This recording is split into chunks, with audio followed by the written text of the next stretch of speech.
La team, le capitaine du Burkina, le capitaine Ibrahim Traoré, président de la République du Burkina, est en toute symbiose avec un stade comble, un stade plein, au point où les gens n'ont plus de place pour s'asseoir.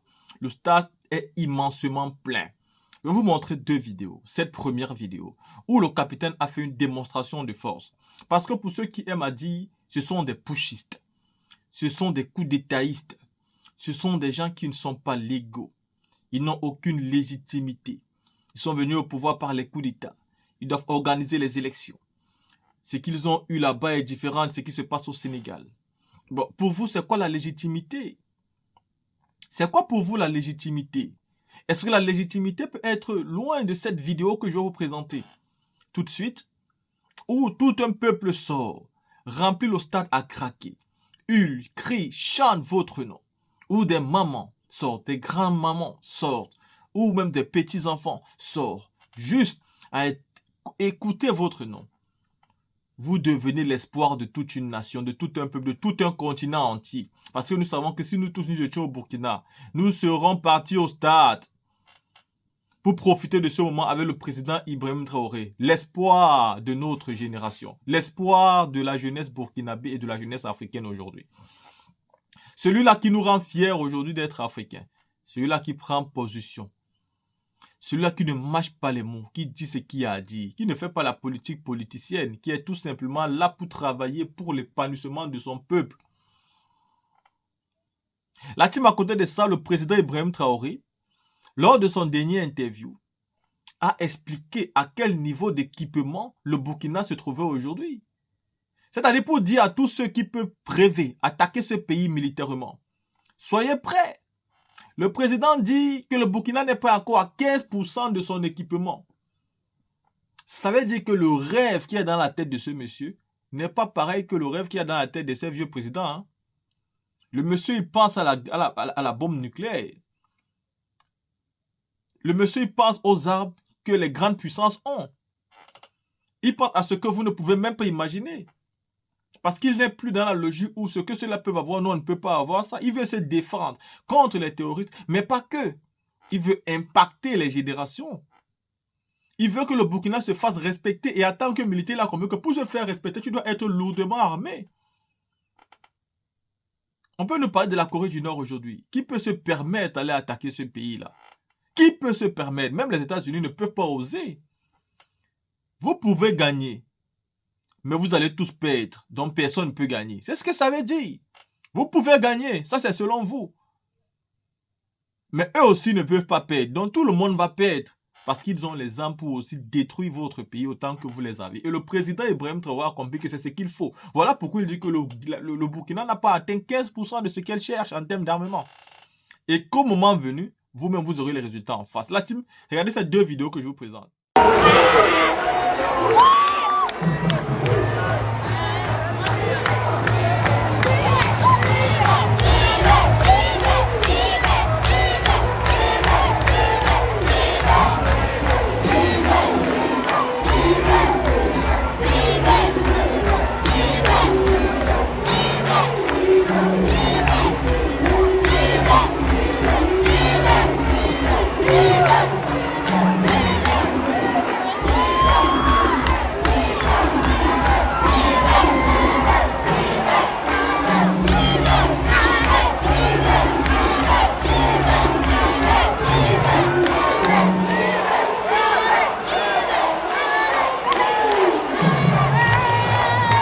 Oui, l'équipement, nous allons continuer à nous équiper. Hein. Comme je vous le disais, on n'est même pas à 15% de ce que nous souhaitons. Dans ce mois de mai, vous verrez beaucoup de choses qui seront là. Et ça va continuer. Parce que, sachant d'où nous venons, on vient de très loin. Et donc, il faut préparer de sorte que les générations à venir ne connaissent pas ces situations. J'ai eu à le dire le 17 février, si je ne me trompe, en salle. Les gens ont peut-être maintenant compris comment est-ce que l'impérialisme a préparé nos armées pour pouvoir maintenant envoyer le terrorisme et voilà, déstructurer nos États et mieux nous exploiter. Je vous prends un exemple. J'ai parlé en 2020 de comment c'était. Si vous cherchez des militaires qui étaient en opération en 2019 à côté, dans la zone de Pensa, Kelbo, Tauremba et autres. Imaginez, pendant ce temps, on déployait des militaires 300 à 350 avec une centaine de Kalachnikov, peut-être une dizaine, une vingtaine de gilets. Ils sont là, beaucoup sont vivants, vous verrez. Donc défaut d'équipement. Et lorsque ils sont attaqués, les 200 et quelques, qu'est-ce qu'ils font? Ils sont obligés de courir. Et ça fait que les militaires même avaient surnommé les terroristes les monos, c'est-à-dire les moniteurs. C'est comme à l'école, les moniteurs venaient à 5 heures vous réveiller pour faire le sport, courir. Donc quand ils venaient attaquer à 5 heures, c'était la course. Et lorsque vous perdez confiance comme ça, pour reprendre confiance, ce n'est pas évident. Donc l'équipement avait fait que l'armée avait perdu un peu le visage. Et vous voyez que les terroristes se plaisaient de filmer les militaires en train de courir. Et ils partent galvaniser leurs combattants avec, les recruter et vraiment les mettre moralement au top pour combattre. Aujourd'hui, nous voulons équiper l'armée pour que le soldat reprenne confiance en lui. Lorsqu'il sort, il doit avoir confiance. Déjà, avec le minimum que nous avons, mais vous voyez l'exploit qu'ils font. Ils n'ont pas peur d'aller vers l'ennemi. Ça veut dire que les soldats n'ont pas peur. Donc nous allons continuer de fournir des efforts pour mieux nous équiper et faire face. Monsieur le Président, en plus Ça va de pair. Vous avez remarqué que nous nous trompions énormément. Ce que nous constatons, ce n'est pas ce qu'on imaginait. Ils sont nombreux et aujourd'hui, il faut le reconnaître, il y a beaucoup qui viennent de l'étranger pour combattre au Burkina. Dans les rangs des terroristes, donc des mercenaires qu'on prend et venir, il faut qu'on recrute conséquemment pour mailler notre territoire aussi. Vous êtes dans une dynamique de réorganisation de l'armée. La mise en place de ces unités organiques et combattantes-là, voilà, les bataillons d'intervention rapide, pour répondre et contenir la menace. Parce que lorsque nous avons fait l'évaluation, il fallait ce genre de force-là pour contenir la menace. Là-bas, nous pouvons dire en tout cas, Dieu merci, nous avons fait un exploit au-delà de ce que nous imaginions. Voilà, nous avons pu former nous-mêmes ces bataillons d'intervention rapide, les équiper entièrement par, voilà, grâce au peuple. Donc, c'est la première phase. Les autres phases sont en train de suivre actuellement parce que les phases terrain et réorganisation doivent se suivre. Donc les forces seront bientôt relocalisées pour répondre donc à la situation présente. Donc la réorganisation va se poursuivre, d'autres types d'unités vont se créer et dans le cadre de l'AES aussi, il y a des forces qui vont être mises en place pour répondre à ces besoins-là. Justement, monsieur le... Oui, des réformes, on peut le dire, c'est dans le sens de la réorganisation. Parce que, comme je l'ai dit là-bas, le terrorisme sera vaincu. Voilà, ces criminels qui se baladent à moto là seront vaincus. Mais il faut se préparer à d'autres types de guerres. Il y a la menace partout, que ce soit autour ou bien la menace qui peut venir de loin. Donc, dans ce cadre-là, c'est une guerre conventionnelle qui peut durer. Donc, il faut se préparer à une guerre de haute intensité. Il faut pouvoir combattre dans le temps et tenir sur le terrain pendant très longtemps. C'est un autre mode de combat. Donc il faut se préparer à ça et les forces, les différents corps vont avoir un programme d'entraînement et commencer ces entraînements-là. Des résultats. Le terrorisme, comme vous le dites, après le combat, les gens se rendent compte qu'il y a beaucoup d'étrangers dans les rangs. Donc le Burkina, comme je le disais aux enfants, c'est le cœur. Donc on cherche à broyer le cœur pour faire peur aux autres. Donc nous sommes ceux-là qui devront accueillir le maximum. Donc voilà pourquoi on se prépare conséquemment. Donc c'est pas que c'est un phénomène nouveau. On s'attend à ça et on s'attend à pire que ça. Mais pour l'instant, je pense que on ne peut pas être en même temps partout. Comme vous l'avez remarqué, on ne communique pas beaucoup sur certaines choses, mais c'est zone par zone. Il y a des zones où on a mis beaucoup d'efforts qui sont presque à 100%. Voilà, conquise. Il y a des zones aussi encore où on est en train de remettre l'effort. C'est petit à petit, nous allons reconquérir donc toutes les portions de terrain parce que en les regardant faire, il faut conquérir et savoir comment consolider. Justement, Monsieur le Président, vous avez parlé, nous sommes équipés, nous avons des drones de dernière génération, mais on ne comprend pas pourquoi le terrorisme persiste. Rien que ce 23 avril, il y a eu donc des attaques. Comment est-ce qu'on peut expliquer cet état de fait? Alors nous avons acquis vraiment beaucoup de moyens. Ça c'est une chose. Les vecteurs aériens, bon, on a pu réussir à former en tout cas la plupart des pilotes déjà. Parce que nous avons anticipé leur formation avant d'acquérir. Sinon tout moyen qu'on acquiert, il faut former ensuite. Donc il y a un temps mort.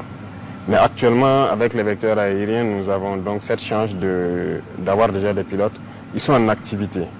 Mais pourquoi il y a des attaques souvent? Il faut reconnaître qu'il y a certaines positions où les chefs d'éléments ne sont toujours pas au sérieux. Ils ne sont pas concentrés. Voilà. Et je disais la dernière fois, c'est comme l'effet de savoir qu'il y a quelque chose dans les airs. Ça fait que certains ne sont pas concentrés. De toute façon, on pourra les développer en long et en large. Ce sont des moments de... Certains ont laissé de la fragilité et l'ennemi a observé et il frappe un coup qui peut être dur. Voilà. Sinon, pendant que le 23 se passait, une opération importante venait de finir dans la zone de Gaïri et Bogandé où les bataillons ont fait du bon travail. Et c'est pendant cette phase que d'autres ont prêté le flanc. Parce que ce n'est pas parce qu'il y a des drones en l'air qu'il faut dormir. Ce que nous voulons, c'est qu'on puisse être alerté. Parce qu'actuellement, en permanence, il y a des drones dans le ciel. En permanence. On veut juste que les positions puissent dire, on les voit venir. Et beaucoup arrivent à le faire. Vous avez suivi Djibo. Ce sont les observateurs qui ont vu venir l'ennemi et ont alerté le drone qui est venu participer au combat. Vous avez suivi Touéné, Gawa, beaucoup de positions arrivent à le faire. Mais il y a certaines positions où malheureusement, lorsque vous entendez qu'ils sont attaqués, on est sous le feu. Comment est-ce que vous avez pu être surpris? Il y a un problème. Ce n'est pas parce qu'il y a les drones qu'on ne met plus de guetteurs qu'on ne prend pas toutes ces précautions. Donc là aussi, c'est des choses qu'il faut corriger et nous sommes là-dessus.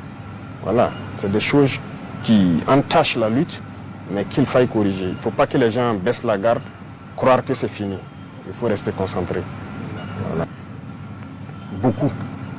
Et la complicité interne, tout de suite, les cas dont je vous parlais, ceux-là qui ont été neutralisés, qui sont venus de l'étranger, qui partaient vers Mansilla, imaginez qu'ils sont passés par l'aéroport avec la complicité de quelqu'un.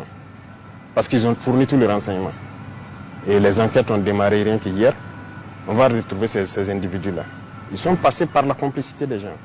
Il y a des villages aussi qui sont complices, mais qui commencent à comprendre un peu. Dans l'armée, il y a des complicités. Voilà, il y a des fuites d'informations, beaucoup de choses. Et la complicité, sans la complicité, c'est difficile que l'ennemi soit renseigné. Donc même dans nos villes ici, il y en a qui sont là, des terroristes, qui les renseignent sur tous les mouvements, tout ce qui se passe. Voilà. Il y a des complicités. Alors des complicités, velléités de déstabilisation de la transition? Oui, mais ça c'est logique et ça sera permanent. Comme on le dit, nous avons décidé de prendre nos responsabilités pour engager une lutte. Il va de soi que certains qui ont perdu leurs privilèges et leurs avantages se dressent contre nous. Maintenant, c'est à nous d'être vigilants. C'est ce qu'on fait. Et donc, ces velléités de déstabilisation, c'est courant. Donc, on est là-dessus. Ça sera permanent, ça, on est sûr. Voilà. Alors, on compte la presse. Ça, c'est logique.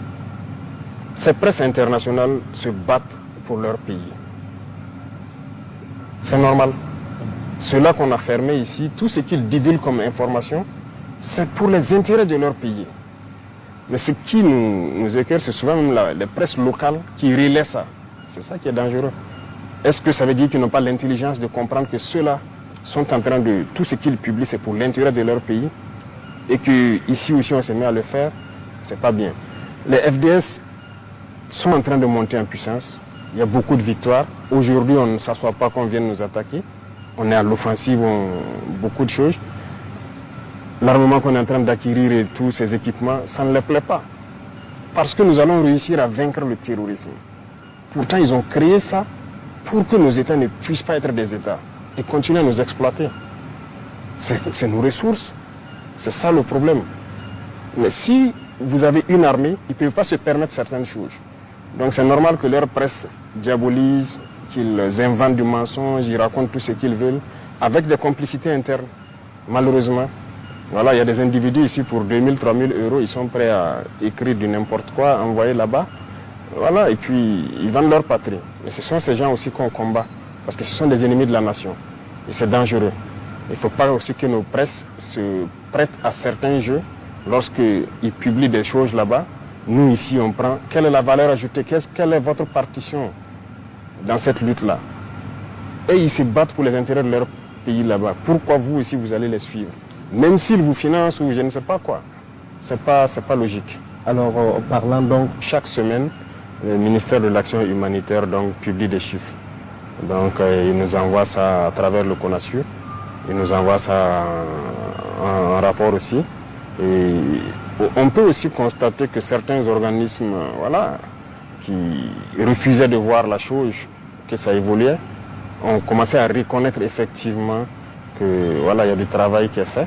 Beaucoup de villages ont rejoint et nous sommes en train de vouloir donc les accompagner pour qu'ils s'installent et pouvoir travailler efficacement. Les écoles aussi ont ouvert dans la plupart des cas.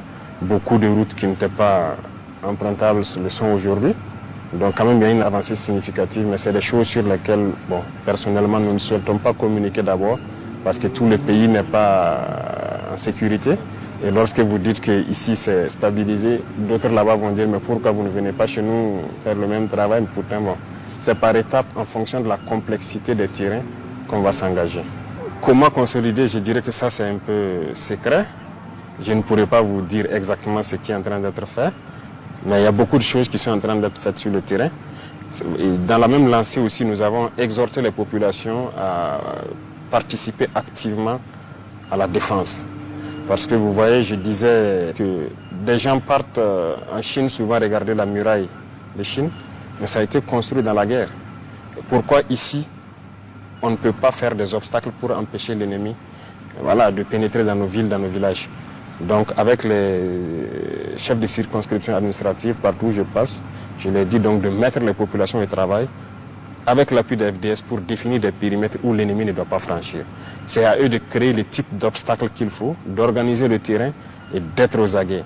Parce que c'est des comportements que nous devons adopter. Même si le terrorisme finit, nous devons nous mettre toujours en posture de guerre pour toute éventualité. Donc les autres leviers de consolidation, je ne peux pas vous les détailler ici. D'accord. Voilà. Oui, c'est vrai que depuis un temps, il y a eu des cas. Lorsque vous êtes en guerre, un officier, on le confie des hommes. La vie des hommes est entre vos mains. Vous devez les commander et prendre toutes les mesures pour qu'ils puissent combattre et vaincre. Il peut arriver que vous combattez jusqu'à épuisement de vos moyens. Ça peut arriver. Là, vous êtes mort en héros. Mais lorsque l'officier ne prend pas toutes les mesures pour que ces hommes puissent combattre, les hommes ne sont pas... ils ne répondent pas d'eux-mêmes. Ils ont été formés pour exécuter des ordres. Je vais vous donner quelques exemples. Lorsque on a le renseignement de probables attaques, c'est diffusé. On peut avoir une zone. Et dans la zone, si on a plusieurs positions, on va les dire, il est possible qu'il y ait des attaques. Nous serons à côté. Il y a les drones qui seront pas loin, en tout cas à équidistance des différentes positions. Mettez-vous en alerte. Ça veut dire qu'il faut guetter. Et ça, c'est des cours que les officiers apprennent à l'école. Le poste d'observation, le poste de guet, tout le monde l'apprend. C'est toi, tu dois placer tes hommes à une bonne distance de ta base pour t'alerter quand on voit l'ennemi venir. Parce que l'ennemi pousse souvent ses motos, il ne va pas rouler. C'est rare qu'il roule venir. Donc, tu dois avoir un dispositif qui te permet de te renseigner. Et c'est à partir de ce moment que vous alertez à l'arrière. Aujourd'hui, toutes les positions ont minimum 2 moyens de communication, sinon 3. Et on a fait en sorte que toutes les positions soient en liaison directe avec le pilote de drone. Donc ils n'ont pas besoin de passer même par leur chef pour appeler le drone et dire je vois ça, venez traiter. Donc tout est réuni.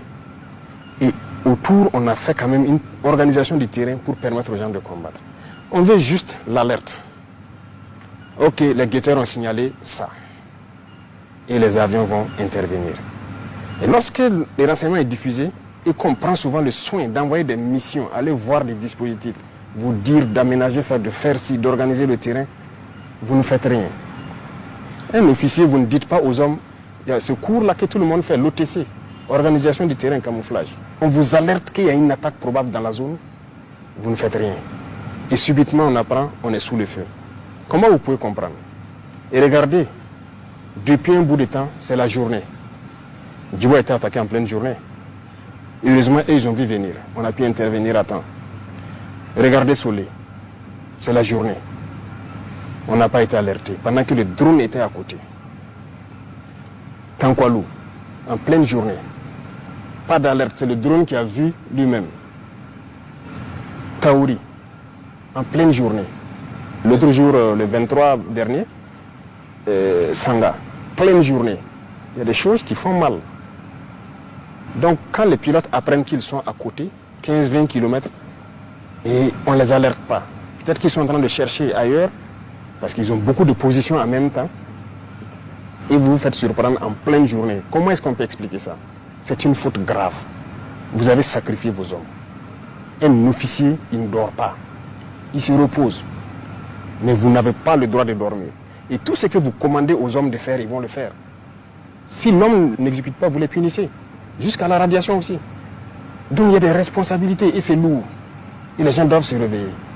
On a eu des cas où des gens signalent l'arrivée d'ennemis. Les drones arrivent et ils les demandent donc c'est quel côté. On observe, on ne voit pas. Il dit non, on avait signalé là-bas. On dit qui a signalé? Est-ce que tu as quelqu'un? Vous voyez les antennes, les pylônes là? Presque dans toutes les communes, il y a des pylônes. On dit aux gens même de monter là-bas et guetter au loin, ça vous permet de voir en profondeur. Ils ne le font pas. Les pilotes les demandent, est-ce que tu as mis quelqu'un dans l'antenne pour observer au loin, pour nous guider? Il dit oui. Et le pilote lui répond, vous mentez, je suis à votre verticale, il n'y a personne sur l'antenne. Il se rend compte maintenant que c'est la réalité. Mais vous mentez à qui? Ça, ce n'est pas un comportement d'officier. On a connu ces cas, beaucoup de cas comme ça. Donc, on ne peut pas être soucieux de la vie de vos hommes plus que vous-même l'officier sur le terrain. Donc voilà pourquoi, avant l'année passée, en J, on avait dit ceux qui veulent quitter l'armée n'ont qu'à quitter. Il y a une note du ministère de la Défense. Si vous ne quittez pas, vous allez assumer si vous fautez. Et pour moi, c'est une trahison. Lorsqu'un officier ne fait pas travailler ses hommes, ne prend pas toutes les mesures. Si vous prenez toutes les mesures et que vous combattez qu'il y a des pertes, on peut comprendre. Mais lorsque les mesures ne sont pas prises, mais on va vous radier. Ça sera sans appel, parce que vous n'allez pas sacrifier les enfants des gens inutilement. Monsieur le Président. La mort de pauvres soldats là. C'est ça. Le soldat est fait pour exécuter. Et c'est à vous, l'officier, de le dire, va te poster ici, tu observes et tu me rends compte. Et l'officier a son poste, il l'écoute en permanence. C'est à vous, l'officier, de dire le matin, faites des obstacles ici. Si vous ne commandez pas, le soldat meurt. Ça entache plus la cohésion. Il faut assumer. Et c'est ce qu'on a reproché d'ailleurs aux gens dans le passé. Hein. Il faut être ferme souvent. Voilà. La guerre ne se fait pas dans le laxisme parce que ça se paye cash.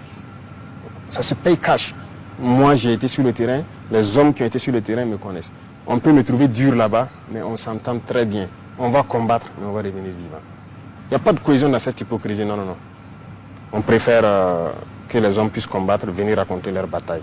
C'est ça le plus important. Monsieur le Président.